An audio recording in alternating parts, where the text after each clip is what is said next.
Hello guys, कैसे हो? तो दोस्तों, एक बहुत बड़ा अपडेट सामने आ रही है कि अगर ये दो पेपर कंपनी आपको नहीं देती है तो दुबई में आप जॉब चेंज नहीं कर सकते।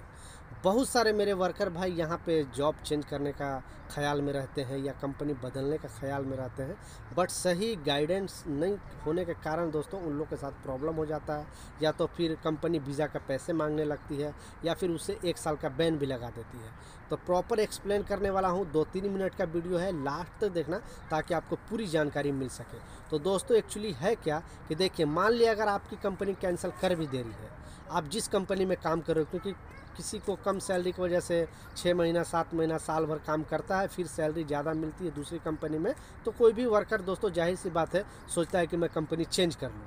तो चेंज करने के लिए दोस्तों देखिए, अगर आप दूसरे कंपनी में वीज़ा लगाना चाहते हैं तो यहाँ से यहाँ विजिट वीज़ा में अगर आपको वीज़ा लगाना है दोस्तों, तो पहले तो आपको एग्जिट करना, यहाँ से जाना पड़ेगा। यूएई से आपको दूसरी कंट्री में जाना पड़ेगा। आप इंडिया में जाओ या फिर ओमान में जाओ, मतलब यहाँ से पहले आपको बाहर जाना पड़ेगा, फिर अंदर आओगे तब आपका एम्प्लॉयमेंट वीज़ा लगेगा। बट दोस्तों, अगर आपका एम्प्लॉयमेंट वीज़ा है ऑलरेडी किसी भी कंपनी में और दूसरी कंपनी में आपको एम्प्लॉयमेंट वीज़ा वर्क वीज़ा लगानी है, तो दोस्तों उसके लिए आपको, अगर कंपनी कैंसिल कर दी है, अगर दूसरे कंपनी के पास वीज़ा के लिए अप्लाई करवाना है, तो ये 2 पेपर लाजिम चाहिए।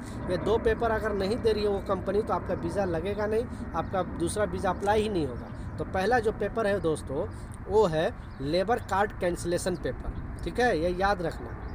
ये पेपर लेके ही आप उस कंपनी से आना, नहीं तो दोस्तों आप फंस जाओगे, ना इधर के रहोगे ना उधर के रहोगे। लेबर कार्ड कैंसिलेशन पेपर देगा आपको, एक पेपर देगा कंपनी।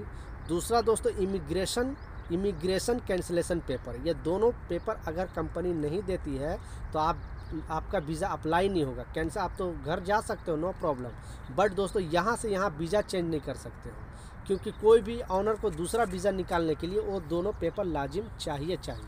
तो जिस भी कंपनी से आप अगर कैंसिल होते हो दोस्तों, तो उस कंपनी से आने के टाइम आप ये 2 पेपर ले लो, उसके बाद ही आप जॉब इस कंपनी में आना, नए वाली कंपनी में जिसमें आपको ऑफर लेटर मिला होगा या आपको जिसमें जाना होगा। क्योंकि ये पेपर अगर वो नहीं देगा तो आप मुश्किल में पड़ जाओगे। हाँ, अगर पेपर नहीं देता है, ठीक है, बहुत सारे लोग का ये भी सवाल होगा कि कंपनी अगर नहीं देता है तो क्या करें। तो दोस्तों देखिए, अगर नहीं देता है तो वही जैसा बताया गया है, ये पुरानी कहावत है कि सीधा उंगली से घी अगर नहीं निकलता तो टेढ़ा करना पड़ता है। तो आपको दोस्तों अपना हिम्मत दिखाना पड़ेगा, आपको सीधा मोहरे में कंप्लेन करना पड़ेगा कि मेरे को दूसरे कंपनी में वीज़ा लग रहा है और मुझे ये पेपर कंपनियां नहीं दे रही है। तो दोस्तों लाजिम है कि कंपनी पेपर दे देती है। हाँ, एक पेपर तो दोस्तों टाइपिंग सेंटर से निकल जाता है, लेबर कार्ड कैंसिलेशन पेपर। अगर आपको लेबर कार्ड नंबर मालूम है या आप अपने इमरत आईडी के हिसाब से, वो लोग निकाल देता है, 100-150 दिरहम लेता है दोस्तों।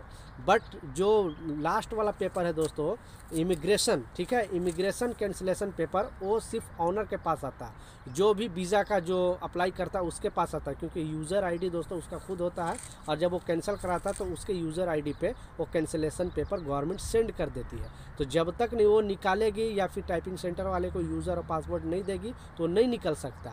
इसलिए दोस्तों हम लोग नहीं ये कदम उठा सकते, क्योंकि दोनों पेपर आपको वीज़ा लगाने के लिए लाजिम चाहिए। और भी कोई कन्फ्यूज़न है, कोई भी सवाल है, चलता वीडियो भर में 4 अंक का कोड आएगा, उस कोड के साथ आप कमेंट करो, आपका भाई ज़रूर रिप्लाई करेगा।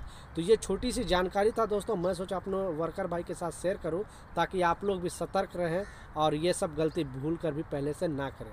मिलता हूं नए अपडेट के साथ, नई जानकारी के साथ, जब तक जय हिंद।